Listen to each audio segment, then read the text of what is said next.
Hello, good morning students.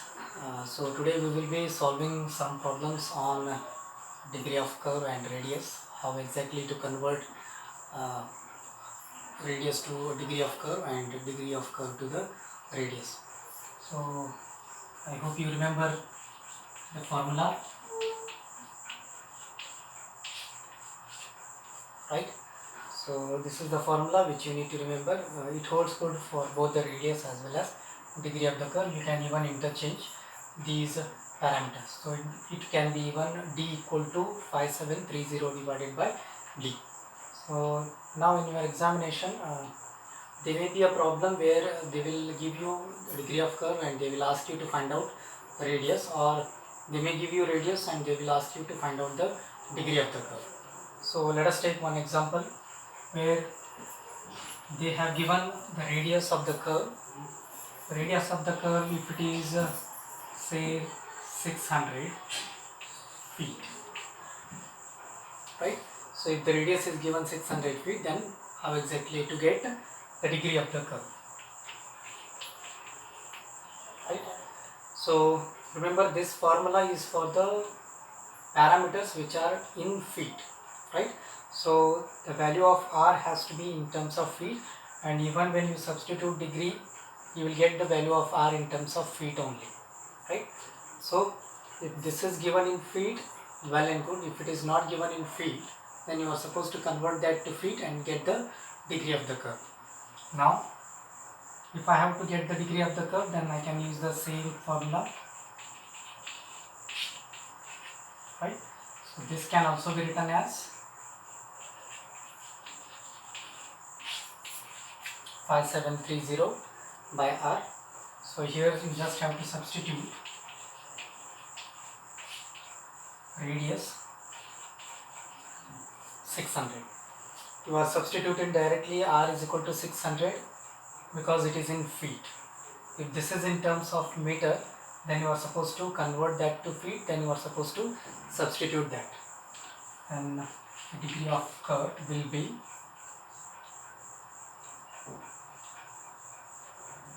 9.55, right? So the degree of curve is 9.55 degrees, right? So this is the way how you are supposed to calculate the degree of the curve when radius is given. Now same thing, if degree of the curve is given and if radius is being asked, then how it is to be solved. Now if the degree of the curve is given and degree of the curve is say 12 degrees, then what is radius if they ask? Then how it is to be solved is same formula, 5730 divided by d. So 5730 divided by degree of the curve is 12. So just check it out. So it is going to be 477.5 feet. Remember that the value which you get will be in terms of feet. So 477.5 feet. So this is how you calculate the radius when degree of the curve is given. So in your examination, they will not ask you directly on the problems on this, right? So in the bigger problem, you may get the value of radius. Instead of giving you the radius, they may give you degree of the curve.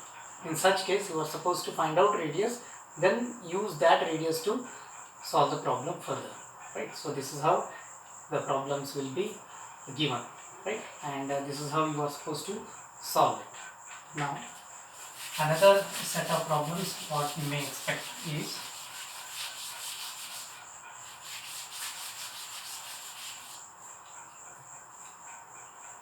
problems on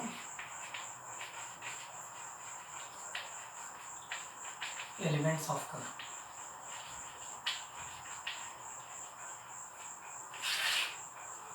right? So we have the different formula for different things. So just to make sure, I will just write down the formula here. I had actually told you to remember those formula. So I hope you remember the formula with you, and try to have them at the front end whenever you will be solving the problem. So length will be pi r delta by 180, right? And then the second value will be for tangent length. Tangent length it is r tan delta by 2. Then length of long chord 2r sine delta by 2. Then apex distance, that is external distance, r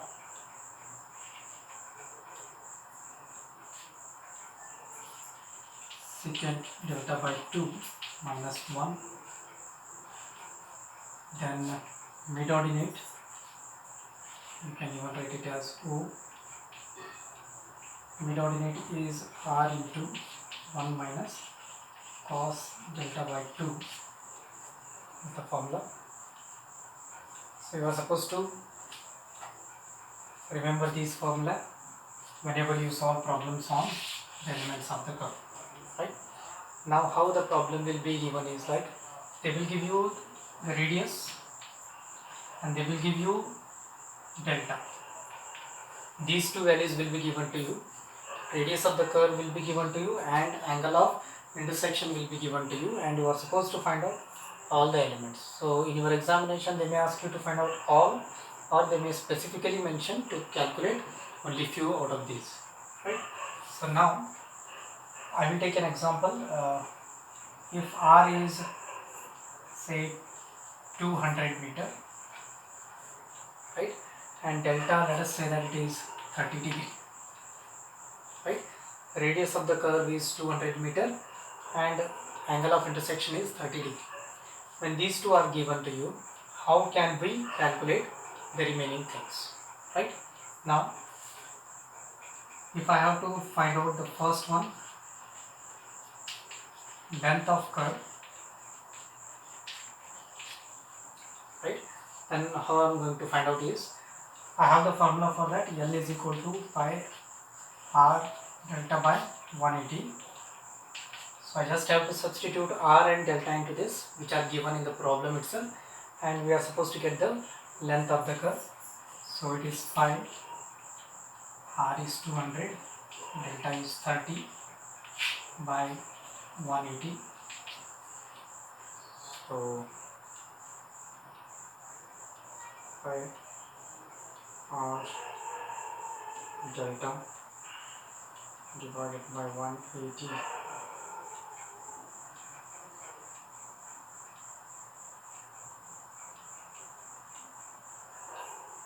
is going to be 104.73 meters.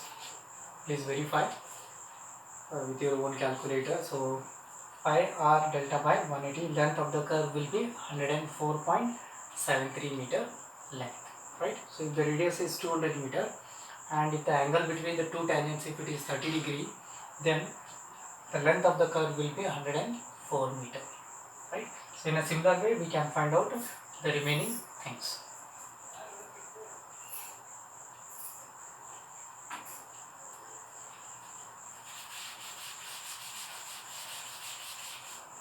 So if I have to find out the second one, T is equal to r tan delta by 2. Then r is 200 tan 30 by 2. So 30 by 2 is 15. So 200 tan 15. So let us see how much it will be. So 200 into tan 15.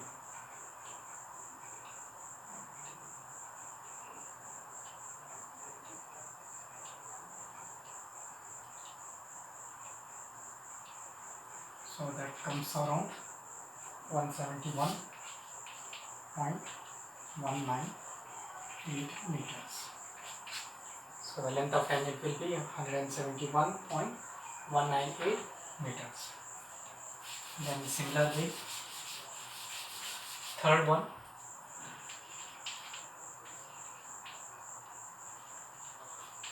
length of long chord L is equal to 2r sine delta by 2. So 2 into 200 sine 30 by 2. Let us see how much this will be. 2 into 200 into sine of 15. So that comes around 260.11. Here. So the third parameter is found, that is length of long chord T1, T2.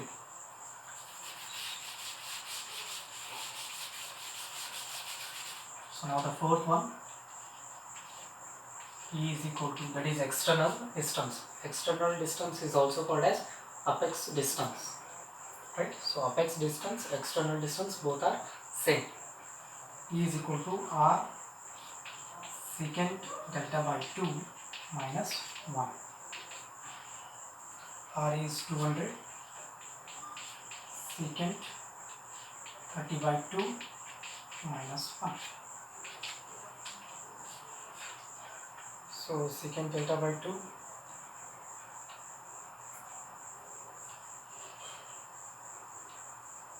so secant can be taken as inverse of cos.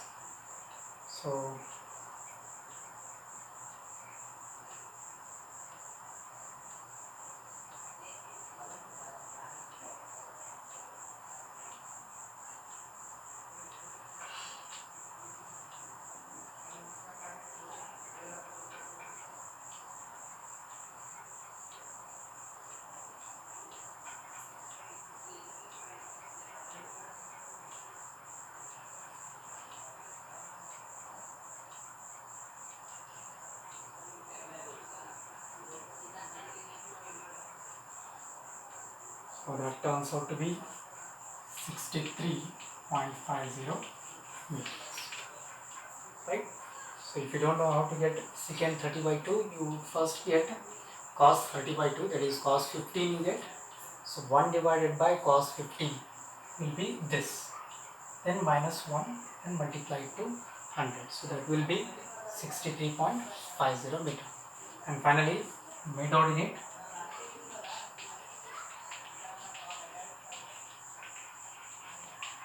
So how I'm going to get the mid ordinate is 2 is equal to r into 1 minus cos delta by 2. 1 minus cos delta by 2 is also called as worst sine of the curve, right? So let us see. 1 minus cos 30 by 2.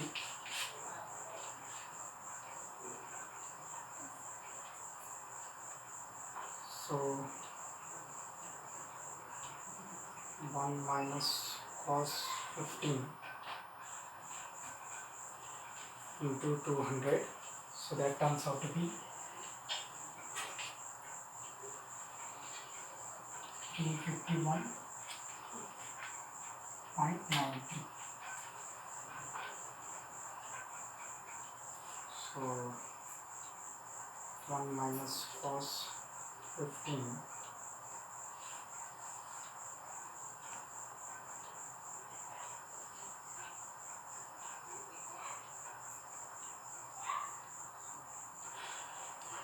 into 200, so that comes out to be 48 meters,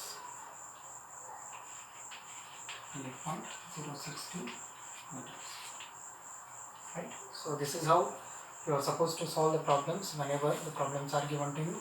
So they will give you a radius and delta, and you are supposed to calculate all the parameters. So apart from this, they may even ask you to find out chainage of different points. So in your curves, if you remember, you will have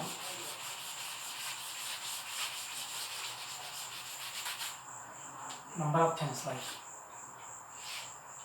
this is the curve, this is point of curve, point of intersection, then point of tangency. So this is generally written as point V, and this is T1, this is T2. So they will ask you to find out the chainage of different points. Like they will ask you to find out, they will give you the chainage of this point, and they will ask you to find out chainage of point of curve and chainage of point of tangency. What is meant by chainage is, chainage means the distance of that point from the origin, right? So as I have told you, this is one road connection which you are connecting, and in between you have found this diversion, right? You started with origin and you need to reach the destination. Before reaching the destination, there is a curve here. Now when you have started with origin is having the chainage 0 meter. Chainage of origin is 0 meter. So when you have reached this particular point, there may be 1150 meter. Just an example, right? So this particular point is at a distance of 1150 meter from the origin. This is the chainage of that point. Remember the word chainage. This is very important. Chainage means distance of that point from the origin. So they will give you chainage of this point, and they will ask you to find out what is the chainage of point of curve, what is the chainage of point of tangency. Now when I know what is the chainage of point of intersection, I can get the chainage of point of curve when I know what is the tangent length. How I am going to get the tangent length? Here you have the formula. So once the tangent length is known, you can easily get the chainage of point of curve. That's it, right? So this is what the problem what we are going to see in the next topic, and along with this you are going to even see how exactly to set out the curve in the field. So when you design the curve, when you actually go and start the construction of that curve in the field, then how I am going to get the setting out done. So that is what you are going to see in the next topic. Okay, thank you.